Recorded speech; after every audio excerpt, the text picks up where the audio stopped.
샬롬 샬롬 샬롬 샬롬 샬롬. 하나님 사랑합니다. 여러분 주 안에서 사랑합니다. 출애굽기 29장 43절에서 46절입니다. 43절에서 46절.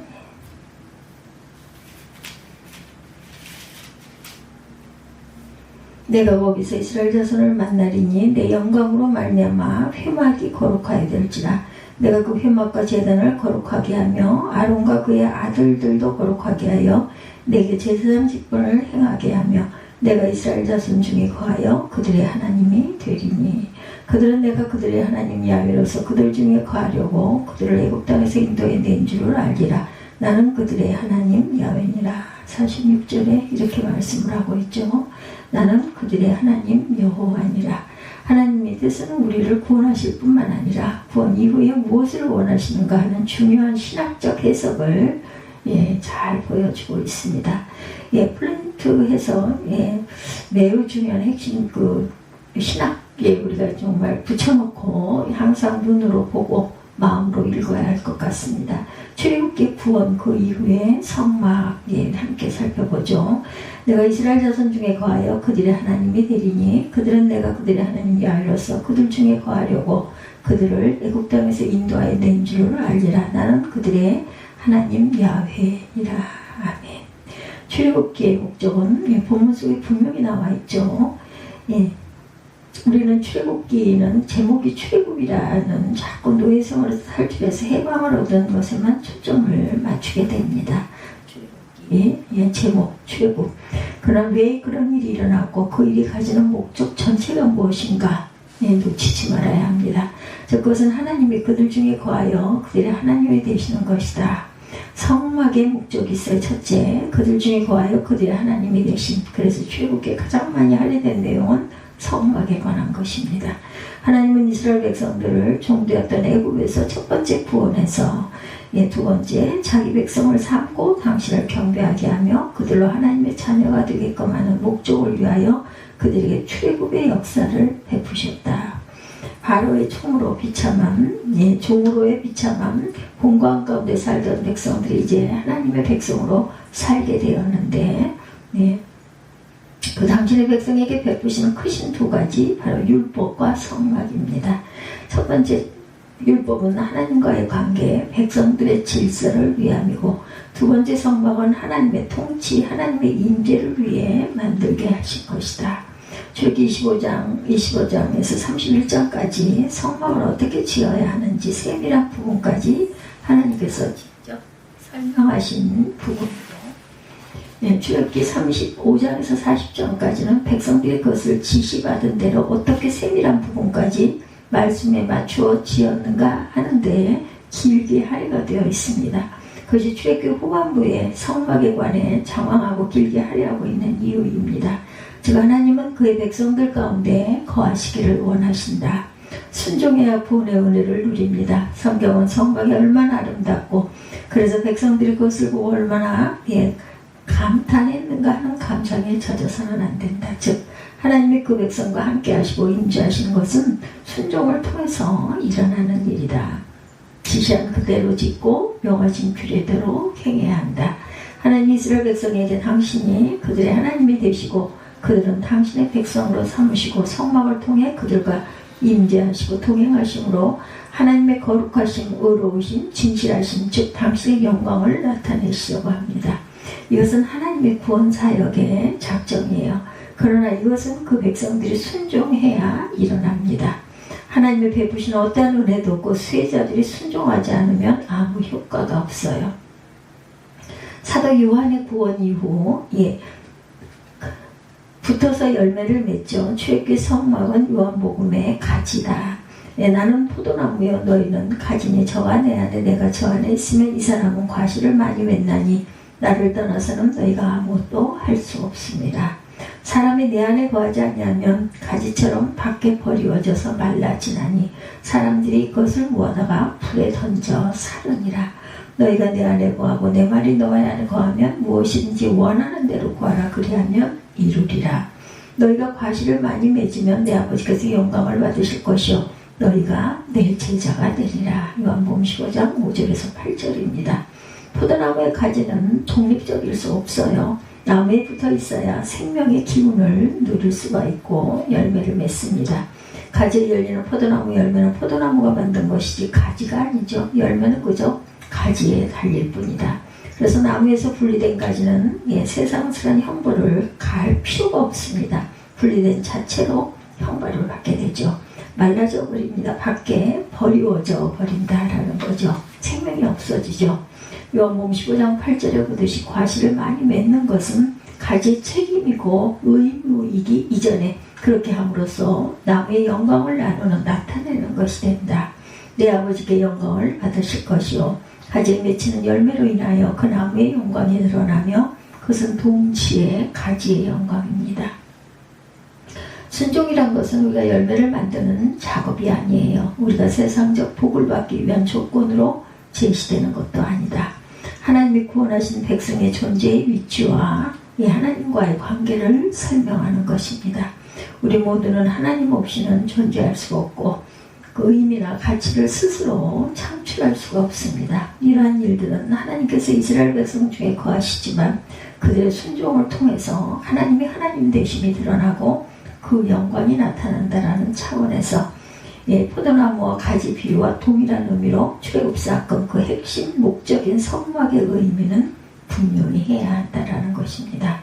하나님의 영광은 그의 백성들을 통해서 나타난다. 보호자가 되시고 복을 주시는 자들의 필요에 답할 뿐만 아니라 무엇이든지 원하는 대로 구하라 그리하면 이루리라. 당신이 어떠하심이 그 거룩하신가 그 영광이 온 세상에 나타나기를 원하시는 분이다. 즉 하나님의 영광은 반드시 그의 백성들을 통해서 나타납니다. 아들이 전교에서 1등을 하면 그의 부모가 영광받는 것과 마찬가지죠. 오늘날도 기독교인들의 차별성을 자랑함이 아니라 하나님은 창조주가 되시고 구원자가 되시고 높으심과 그 충만하심이 가득하신 창조주 구원주 아버지 하나님이 되십니다. 우리 모두는 가지로서 그분께 붙어있음으로 말미암아 교제함을 통해 나 자신이 열매 맺는 삶을 살 뿐 아니라 그런 내가 하나님의 영광이 된다는 것이고 그런 목적으로 하나님이 우리를 구원하셨다라는 것. 사도 바울의 구원 그 이후의 교회의 충만입니다. 그 창세전에 그리스도 안에서 우리를 택하사 우리로 사랑 안에서 그 앞에 거룩하고 흠이 없게 하시라고 그 기쁘신 뜻대로 우리를 예정하사 예수 그리스도로 말미암아 자기의 아들들이 되게 하셨으니 이는 그의 은혜의 영광을 찬미하게 하려는 것이라 이렇게 말씀하세요. 우리로 사랑 안에서 그 앞에 거룩하고 흠 없게 하시려고 그 기쁘신 뜻대로 우리를 예정하사 그리스도로 말미암아 자기 아들들이 되게 하셨으니 이는 그의 은혜의 영광을 찬미하게 하려는 것이다. 에베소서 1장 3절에서 6절입니다. 창조와 구원의 궁극적인 목표는 그의 은혜의 영광, 즉 하나님의 영광이 드러나게 하는 것, 이것이 창조와 구원의 궁극적인 목표이다. 그리스도 안에서라는 것은 하나님의 임재를 의미합니다. 예수님의 다른 별명이 임마누엘, 하나님이 우리와 함께 하신다라는 것을 기억해야 되겠죠. 즉 예수 안에서 성도가 하나님의 임재를 누릴 때 창조주 하나님의 영광이 그를 통해서 세상에 나타나고 이것을 통해 하나님은 영광 받으시고 그것이 바로 하나님의 창조와 구원의 목적이라는 것입니다. 오늘날 많은 성도들이 오직 구원에만 매달리고 신구약 성경에 간통하는 중요한 사상인 구원 그 이후 하나님의 영광의 찬송이 되는 것을 간과하는 데 대해서 안타까움이 있죠. 임마누엘 우리와 함께 하시는 예수님의 역사는 이미 출애굽 사건과 성막을 통해 예언되고 예표가 된 것입니다. 출애굽에서 그들과 함께 하시고 동행하시고 그리하여 하나님의 영광을 나타내시고 그렇게 영광 받으시기를 원하시는 하나님. 하나님의 영광이 나타나는 것은 그 영광을 입은 자녀에게도 역시 영광입니다. 자녀의 영광은 아버지의 영광. 이것이 우리 구원의 이유이며 구원 이후의 목적이기도 하다. 구원이란 개념 속에 구원은 물론이고 구원 이후도 포함이 됩니다. 교회는 과연 무엇일까요? 너희는 사도들과 선지자들의 터 위에 세우심을 입은 자라 그리스도 예수께서 친히 모퉁이 돌이 되셨느니라. 그의 안에서 건물마다 서로 연결하여 주 안에서 성전이 되어가고 너희도 성령 안에서 하나님의 거하실 처소가 되기 위하여 예수 안에서 함께 지어져 가느니라. 에베소서 2장 20절에서 22절입니다. 하나님이 우리 안에 임재해 계실 때 우리는 함께 하나님의 성전이 되어져 가는 것, 지어져 가는 것이다. 우리가 교회라 부를 때는 조직된 기관, 신앙인의 공동체를 뜻하죠. 그러나 성경에서 교회라는 명칭은 하나님의 자녀들을 부르는 명칭입니다. 구약에서 이스라엘이라 했을 때 하나님의 구별된 백성을 지칭하는 것과 같습니다. 이 구약 이스라엘의 신학적 지칭이 바로 교회이다. 교회와 비슷한 그 말로 성도, 신자가 있죠. 성도는 믿지 않는 자와 구별해서 쓰는 말이고, 신자는 신앙 고백으로 예수를 믿는 자를 가리킵니다. 교회는 예수 그리스도와 연합된 자들을 가리키는 의미라고 에베소서 1장 23절에 증거합니다. 또 만물을 그 발에 복종하게 하시고 그를 만물 위에 교회의 머리로 주셨느니라. 교회는 그의 몸이니 만물 안에서 만물을 충만하게 하시는 자의 충만이니라. 에베소서 1장 22장 23절입니다. 그리스도와 묶여 있어 연합되어 있다고 말하죠. 에베소서 1장 22절에서 14절에 교회는 그리스도의 몸이다. 그리스도와 각 신자가 연합되었다라는 뜻을 가지고 있습니다. 유기적으로 연합되어 있어 둘을 분리할 수가 없다. 머리와 몸이 연합되어 있는 것과 같은 개념입니다. 생사화복을 같이 하는 존재다. 그런 의미로 쓰는 말이 바로 교회입니다. 하나님께서 이스라엘 백성 중에 강림하시고 그들의 삶과 상황에 함께 하시는 약속의 실체가 그리스도 안에서 연합으로 주어지는 것이다. 이것이 어떤 의미를 가지는가? 신앙 공동체로서 조직된 기관으로서의 교회를 생각할 때도 바로 이런 개념의 공동체라는 것을 절대로 놓쳐서는 안 된다. 그리스도께서 우리를 당신과 묶어서 종되었던 애굽에서 꺼내어 하나님의 자녀로 만드는 것이 목적이었듯이 그리스도의 십자가로 말미암아 죄와 사망에서 구원한 그 백성들을 구원의 완성을 위해 그리스도와 묶었다는 것을 기억해야 한다. 그때 연합된 교회에서 충만이 나타납니다. 그 넓이와 깊이와 높이와 깊이가 어떠했는가를 깨달아. 그 넓이와 길이와 높이와 깊이입니다. 하나님의 모든 충만하신 것으로 너에게 충만하게 하시기를 구하노라. 에베소서 3장 14절에서 19절입니다. 어떤 충만이에요? 하나님의 충만하심의 충만입니다.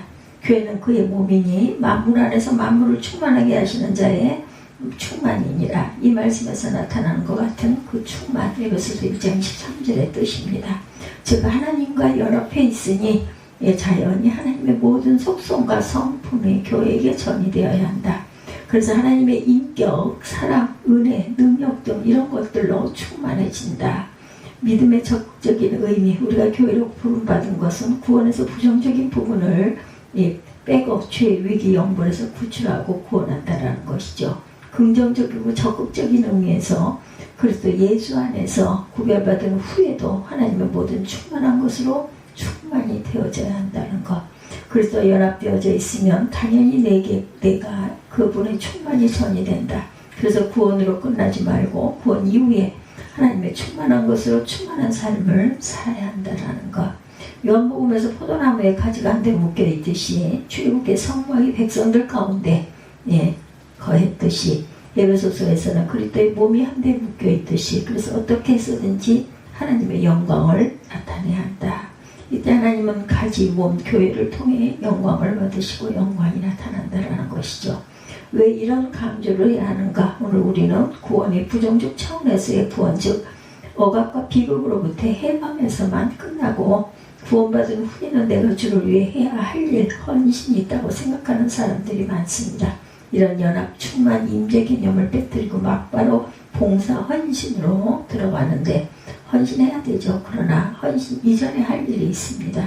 하나님의 사람으로 하여금 하나님으로 인하여 충만해지는 하나님의 영광에 찬송이 되는 일들을 목적으로 하나님의 교회로 허락했다는 중요한 사실을 놓치고 있지는 않은지, 구원받은 자로 그 은혜에 감사해야 한다는 봉사와 헌신들이 너무 일찍 자기 소원이 되어서 본인이 하나님의 사람으로 커가는 것에 비례해서 나타나야 할 세상과 구별된 성화에 무관심하고 세상의 가치, 윤리, 도덕적 차원의 선행, 봉사로서 자기 기독교 정신의 정체성을 나타내려 하는 것은 우선순위가 잘못되었다. 기독교 신앙을 일반적 가치, 윤리 도덕 속에서의 더 나은 존재로 그 방향성과 중요성을 빗나가게 해서는 안 됩니다. 성도가 구원받은 이후에 하나님과 붙어있는 성막의 임재, 그래서 하나님의 영광이 되고 충만해지는 이런 원리에 더 강조를 해야 하는데, 그런 것보다 사회봉사, 선행, 교회봉사 등의 일에 관심을 기울이는 것은 신학적 잘못이라고 설교자는 지적하고 있습니다. 그것도 필요하지만 먼저 우선시해야 될 것, 교회란 어떤 공동체여야 하는가, 하나님 모든 충만한 힘으로 충만케 되기 위해서 서로 격려하고 도움이 되는 존재고 함께하여 훈련하는 공동체로서 1차적 이해가 필요하다. 왜냐하면 우리는 같은 신앙 고백을 하면서도 서로 사랑하고 용서가 잘 안 되는 존재들입니다. 그 사랑과 용서가 교회 안에서도 잘 안 되는데 밖에 나가서야 오죽할까. 그래서 충만 임재 같이 붙어 있어요. 이런 것들을 끊임없이 유지하고 성화시켜 나가야 합니다. 이런 거 제쳐놓고 일부터 하려고 뛰쳐나가니 종종 문제가 생기죠. 그래서 교회에 오면 다른 이야기 하지 말고 자기 신앙의 정신을 위하여 교회가 있다는 것을 기억하고 거기에 집중해야 한다는 것. 세상의 평가에 절대로 동요되지 마십시다. 세상을, 교회를 평가하는 것이 생명과 진리로 평가하는 것이 아니라 윤리와 도덕의 기준으로 평가를 하죠. 세상은 교회에 대하여 여러분들은 종교이니까 우리보다 나아야 될 거 아니냐라고 말합니다. 우리는 당연히 세상보다 나아야 합니다. 그러나 성도가 가지는 윤리도덕은 생명과 진리로부터 나오는 윤리도덕이라는 것. 이에 반해 세상이 말하는 윤리와 도덕은 생명과 진리와는 무관한 것들이다. 우리가 그들보다 더 나아야 하는 것은 우리의 윤리도덕은 그리스도의 십자가에 근거하는 윤리도덕이라는 것. 자기를 죽이고 희생하는 자리까지 나아가는 윤리도덕이라는 것 결코 잊어서는 안 됩니다. 세상은 그런 십자가까지 가지 않습니다. 먼저 자기 앞가림부터 하고 그 다음에 윤리와 도덕을 추구하죠. 근데 이 싸움에 우리를 실족하기도 하고 도전을 받기도 하는 것은 성도가 남들보다 더 나은 부유한 내용을 갖고 있음에도 불구하고 그렇지 않은 자들의 수준에도 미치지 못한다는 말을 들을 때 할 말이 없어요. 물론 우리가 많이 반성해야 될 부분이기도 합니다. 그러나 이런 도전을 안마금하기 위해서 내가 하나님의 충만하신 것으로 충만해서 맺는 열매, 그런 열매로 인하여 변화된 나, 생명과 진리가 뿌리가 되어 나타난 열매가 아닌 기독교를 지키고 싶고 우리가 갖는 신앙의 고급함을 확인시키고 싶은 일념에서 세상 앞에 그들보다 나은 선행을 그들이 얘기하는 잣대로 만든 순위 우리가 최고 위치를 점하려는 욕심으로 기독교를 증명하려고 하면 거기에 매달리다 보면 우리는 말라버린다는 것. 포도나무에서 떨어진 가지처럼 생명과 진리가 없는 윤리, 도덕이나 선행 등 어떤 가치도 사람의 영혼을 두드리지는 못합니다. 생명과 진리가 있어야 사람의 영혼에 반응이 일어나죠. 사회 책임도 중요하고 교회가 꼭 해야 하지만 그 이전에 임재에 붙어 있음. 그래서 하나님의 자녀의 영광을 드러내는 것이 먼저 우선돼야 되고 그것이 우선되지 않는 사회 책임이나 봉사는 신학적으로 잘못되어 있다라고 주장합니다. 기독교가 세상 윤리도덕보다 더 고차원적인 이유는 생명을 낳는다는 것이죠. 우리가 믿는 기독교 신앙을 잘 보면 그 하는 신앙 고백에 비해서 일반적인 성도의 삶의 모습이 정말 형편이 없는데 그런 사람을 통해 어쨌든 열매가 맺혀요. 전도의 열매가 맺힙니다. 자기가 생명이기 때문에 생명을 낳죠. 아무리 고급한 철학과 세상 지식을 갖고 있어도 고결한 도덕성과 인격성이 있어도 결탄코 그들은 생명을 낳지 못합니다. 이것은 우리를 변호하는 이야기가 아니라 우리에게 허락된 복이 무엇인지 우리가 하는 신앙 고백의 핵심이 무엇인지가 우리가 확실하게 확인해야 한다는 것. 우리는 세상 사람들처럼 윤리 도덕적 사회 책임도 마땅히 해야 합니다. 그러나 혹시 우리가 그들보다 못하다는 말을 듣는 한이 있더라도 우리는 그들이 절대 할 수 없는 일, 생명 나눔, 영혼 구원들을 하기 때문에 결코 기가 죽을 필요가 없고 우리는 자기가 가진 생명으로 이웃과 생명을 나누는 이런 일에 더 우선순위를 두고 살아야 한다. 내가 생명의 원천이신 하나님과 접목되어 있으면 순종할 때 자연히 일어나는 현상입니다. 하나님의 모든 충만하신 것으로 너에게 충만하게 하시기를 구하노라. 에베소서 3장 14절에서 19절이죠. 이 말씀은 그렇게 감격의 고백으로 연결이 됩니다. 예, 바울의 찬송입니다. 우리 가운데 역사하시는 능력대로 우리 온갖 구하는 것이나 생각하는 것이 더 넘치도록 능히 하실 이에게 교회 안에서와 그리스도 예수 안에서 영광이 대대로 영원 무궁하기를 원하노라. 예, 에베소서 3장 20절에서 21절이죠. 예수로 인하여 하나님의 그의 모든 구원을 우리에게 허락하셨다는 것과 그것을 이루기 위해 우리는 교회로 부릅니다. 즉 우리를 당신과 묶었다는 사실로 인해요 사도 바울은 하나님의 모든 충만이 우리 것이 될 수밖에 없는 하나님과의 약속과 작정, 허락된 구원의 경륜을 확인하게 되죠. 그의 결론은 넘치는 찬송입니다. 이것이 바로 우리의 신앙이다. 그런 의미에서 교회는 사회 책임이 우선적이지 않아요. 믿음의 공동체, 우리가 고백하는 고백과 우리에게 허락된 약속들을 우리 자신들에게 충만케 하기 위해서 허락된 기관으로 교회를 이해하고 가야 한다. 예, 여러분은 교회가 앞보다도 사회봉사적이 되어야 한다는 것을 명분으로 내세우면 안 됩니다. 빛과 소금으로 사회봉사를 해야 하지만 더 우선할 것을 놓쳐서는 안 돼요. 교회는 사회적인 봉사를 해야 하고 빛과 소금의 역할을 당연히 해야 합니다. 그러나 앞서서 그렇게 하려면 먼저 하나님의 긍휼과 자비로 충만해져야 합니다.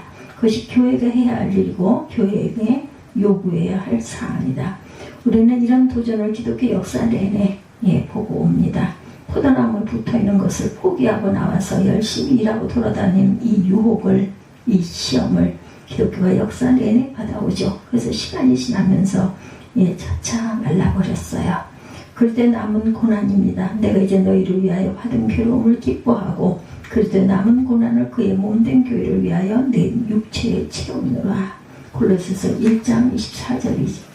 그리스도의 남은 고난은 과연 무엇일까? 교회를 위하는 것이죠. 예, 골로새서 1장 24절입니다. 성도들이 각각 온전한 교회로 살도록 수고하는 것이다. 예수 그리스도는 우리를 구원하는데 끝난 것이 아니라 구원의 완성을 위해서 교회로 당신을 묶으셨다라는 것.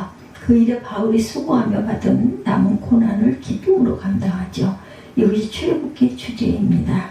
요한복음 에베소서에도 마찬가지 모세를 보내어 이스라엘 백성을 구원하셨을 뿐만 아니라 그들을 구원해내어 그들 가운데 그 백성들 가운데 그들의 삶과 존재 여정 속에 그들과 함께함으로 하나로 묶으셨다. 이것이 바로 성막입니다.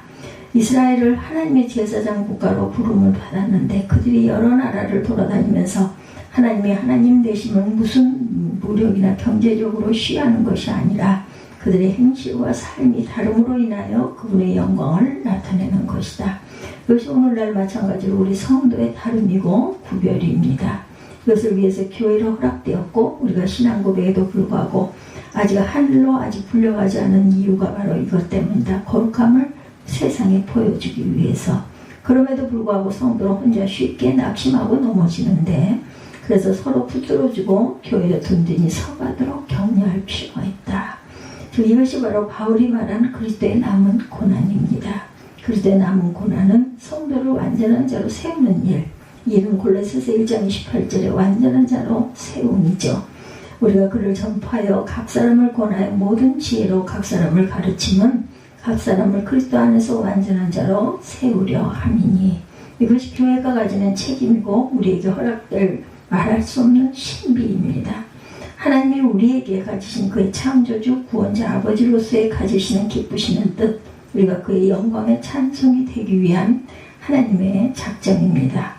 우리 모두에게 하나님의 자녀로서 어느 지점까지 인도함을 받는지 기대하며 그런 신앙생활의 세상 앞에 성도는 다르다라는 회복을 이루어내시는 저와 여러분을 통해 하나님의 증거가 되고 영광을 받으시고 여러분에게는 늘 하나님과 함께 하시는 성도 인생이 되시기를 주님의 이름으로 축복합니다. 구원은 한 번 받은 구원 사실로 끝나지 않고 계속적으로 구원을 유지해 나가야 합니다. 이것은 괴로움이나 족쇄가 아니라 즐거움과 특권이며 하나님으로부터 영광과 생명과 충만함을 부여받고 또한 나를 통해 그 하나님의 영광을 드러내며 그렇게 하나님의 영광 받으신다는 그 목적으로 하나님은 우리를 구원하신다. 이것이 신앙생활의 근간이 되어야 한다는 것. 출애굽기 19장 43절에서 46절 구원 그 이후 이런 제목으로 함께 은혜를 나눴습니다. 예, 나는 그들의 하나님이 되리라. 아멘. 기도하시겠습니다.